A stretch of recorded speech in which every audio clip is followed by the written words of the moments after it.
Bismillahirrahmanirrahim. Assalamualaikum warahmatullahi wabarakatuh. Salam sejahtera bagi kita semua.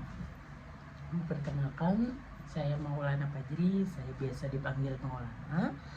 Saya merupakan salah satu mahasiswa dari Universitas Pelita Bangsa dengan nomor induk mahasiswa 1123 10813. Pada kesempatan kali ini saya mau ngapain sih? Saya akan memaparkan kembali materi yang sudah disampaikan oleh dosen saya, yaitu Bapak Muhammad Hatta di mata kuliah Bank dan Lembaga Keuangan. Oke.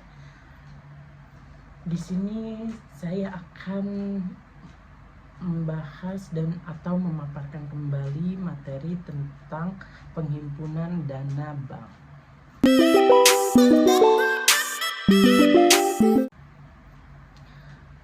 Definisi menurut materi yang sudah disampaikan, penghimpunan dana bank adalah suatu usaha yang dilakukan oleh bank untuk mencari dana yang digunakan sebagai biaya operasional pengelolaan bank. Sumber dana bank atau bank tersebut dapat dananya dari mana, yaitu ada 3. Yang pertama, dana yang bersumber dari bank itu sendiri. Yang kedua, yaitu dana yang berasal dari masyarakat. Dan yang ketiga, ada dana yang bersumber dari lembaga lainnya. Apa sih itu dana bank sendiri? Dana bank sendiri yaitu contohnya seperti setoran modal dari pemegang saham. Yang kedua, cadangan bank. Dan yang ketiga yaitu tidak asing lagi, di mana dari laba bank yang belum dibagi gitu. Dan yang kedua tadi ada dana dari masyarakat. Nah, dana dari masyarakat itu contohnya berupa seperti simpanan giro, simpanan tabungan, simpanan deposito. Nah, maksudnya dari ini kemungkinan yaitu dari bunga-bunga atau biaya-biaya yang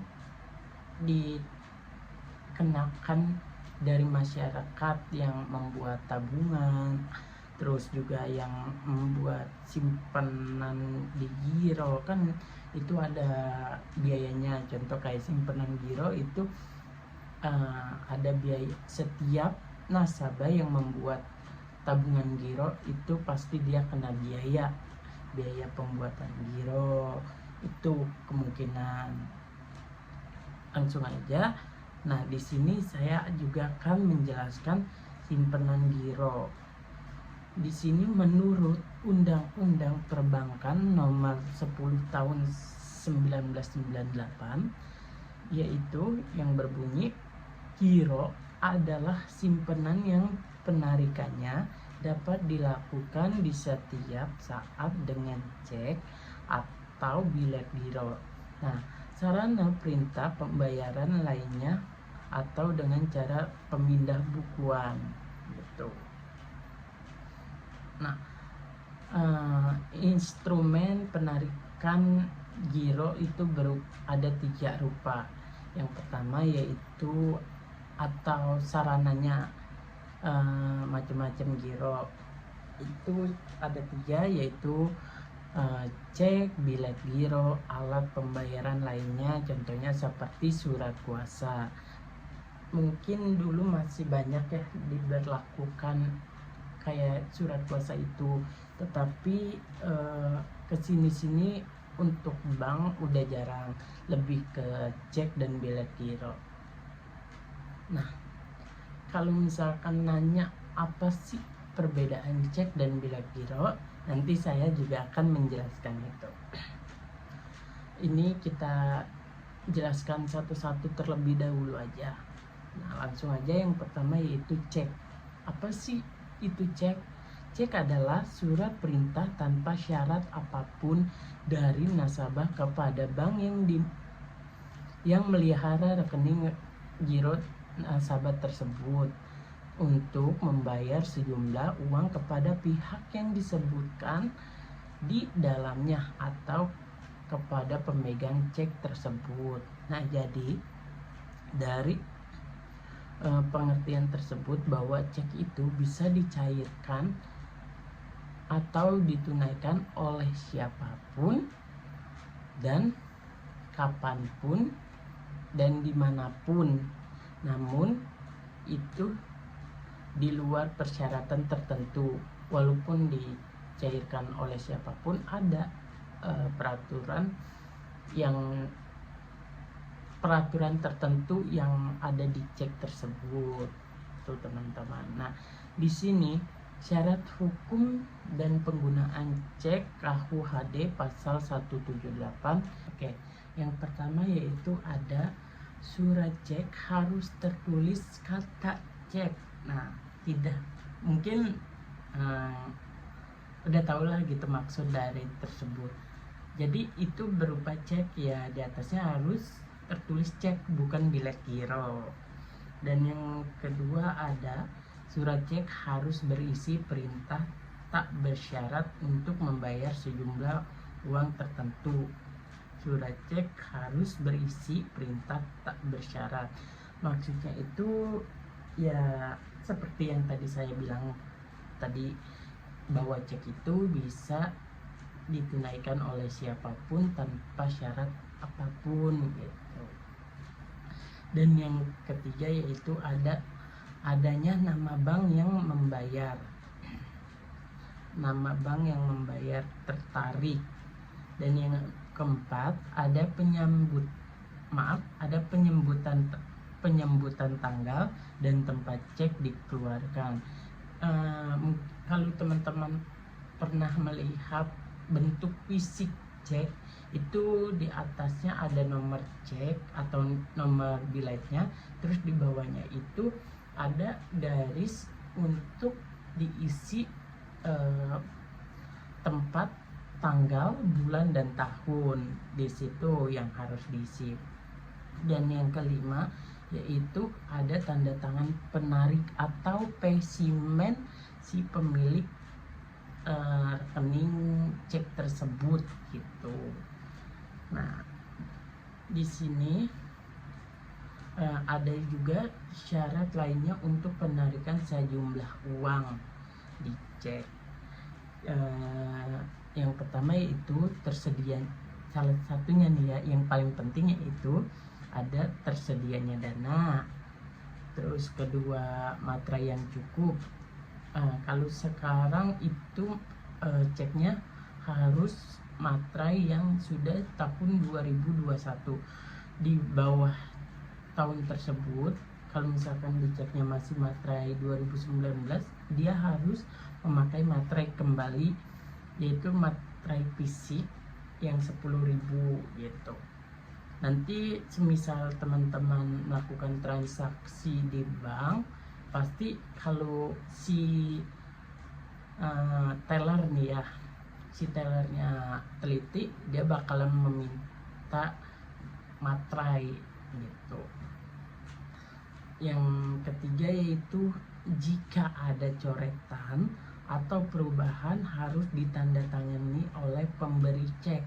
Nah, semisal saat penulisan tempat, tanggal, atau terbilang atau apapun itu wajib dicoret lalu ditandatangani oleh si pemilik rekening giro tersebut yang sudah ditentukan oleh spesimen saat saat pembuatan gitu. Dan yang selanjutnya yaitu jumlah uang yang tertulis di angka dengan huruf atau terbilang itu harus sama.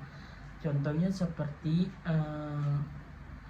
nominalnya ditulis itu 20.100.000 rupiah. Nah, terbilangnya itu dia juga harus 20 juta serat maaf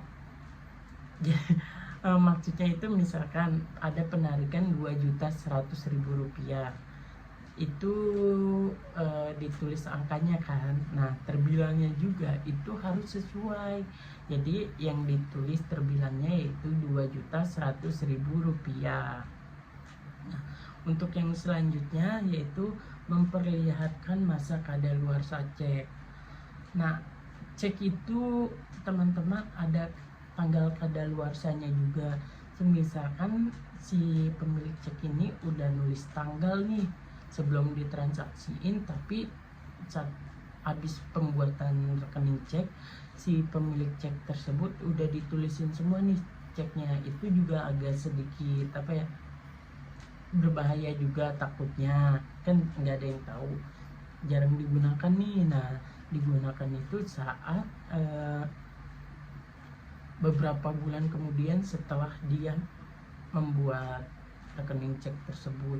Setahu saya itu masa berlakunya kurang lebih 6 bulanan karena dia 6 atau 5 bulanan lah itu ya.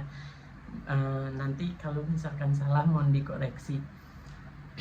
Dan yang selanjutnya yaitu tanda tangan atau stempel harus sama dengan spesimen. Nah, ini yang tadi saya sudah sebutkan atau saya jelaskan bahwa si pemilik rekening giro tersebut saat pembuatan di bank itu dia sudah disuruh buat spesimennya. Misalkan di spesimennya itu tanda tangan berlaku 2.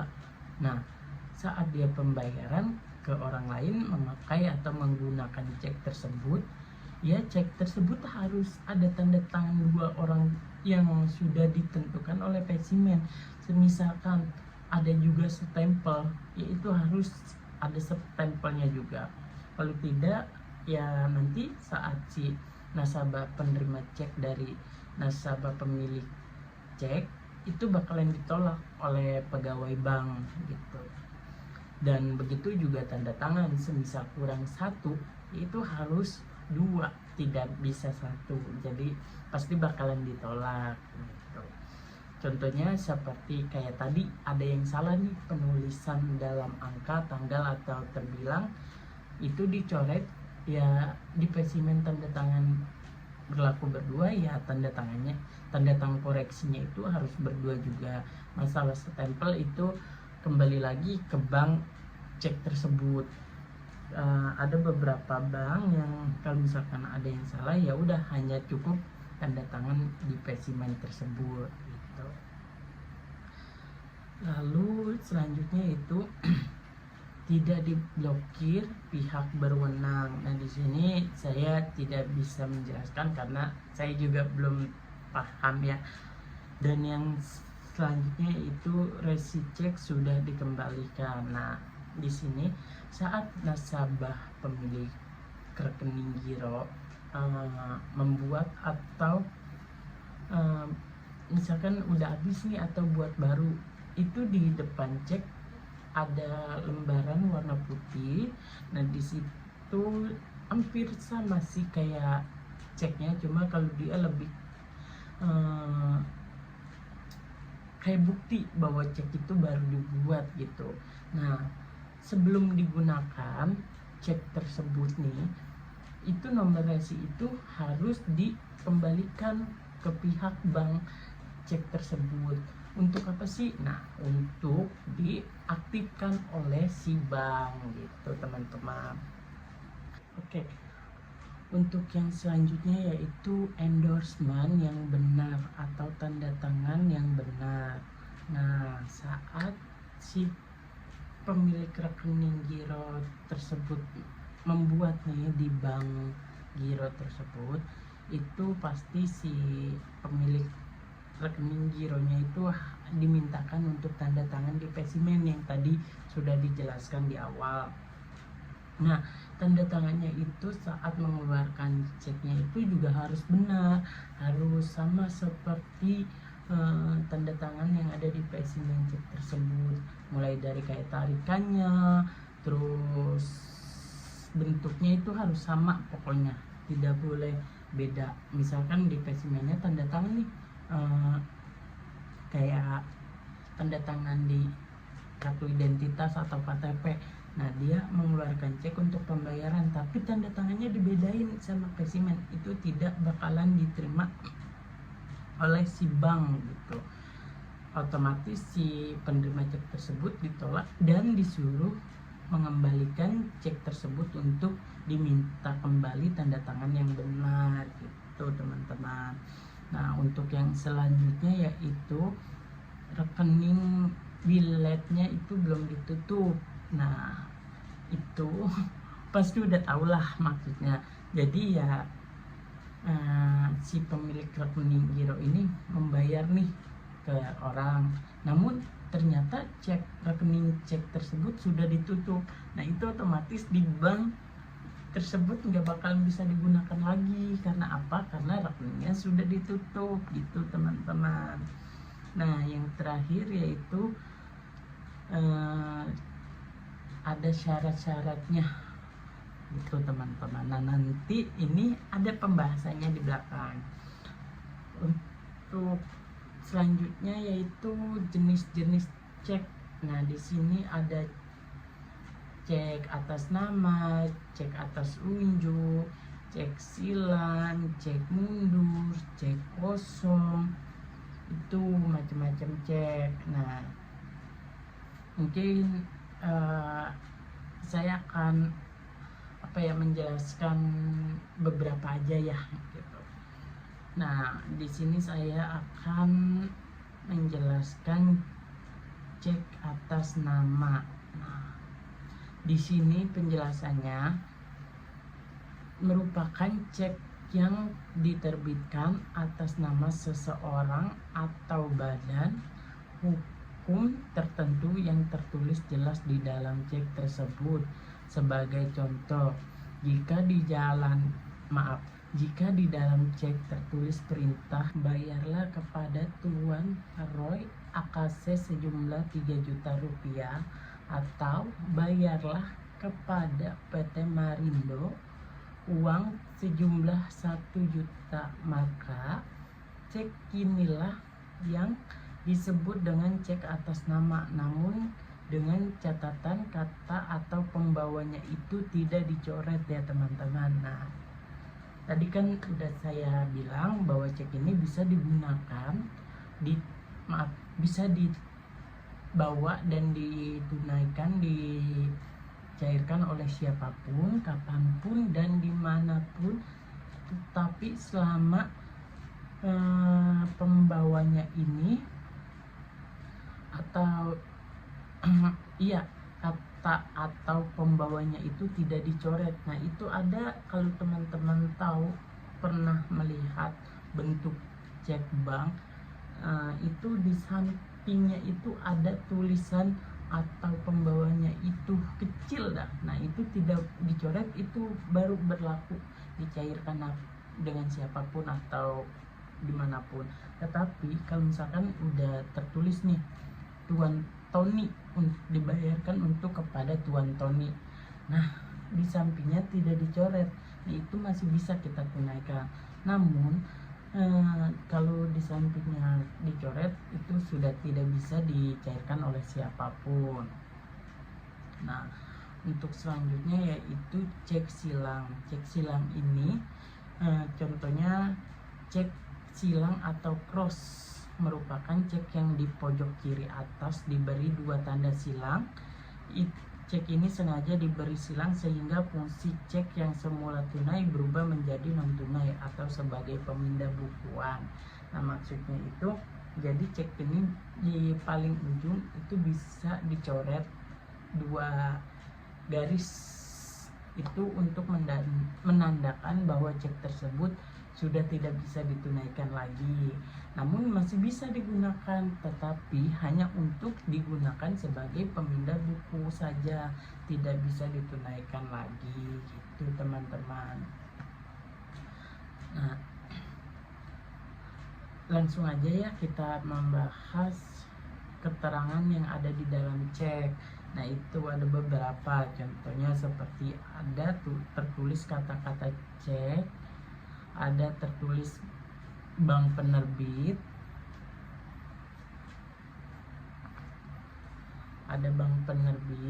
terus ada nomor cek tentunya, ada tanggal penulisan cek, ada perintah membayar, bayarlah kepada bla bla bla bla atau pembawanya, dan ada jumlah uang udah pasti itu.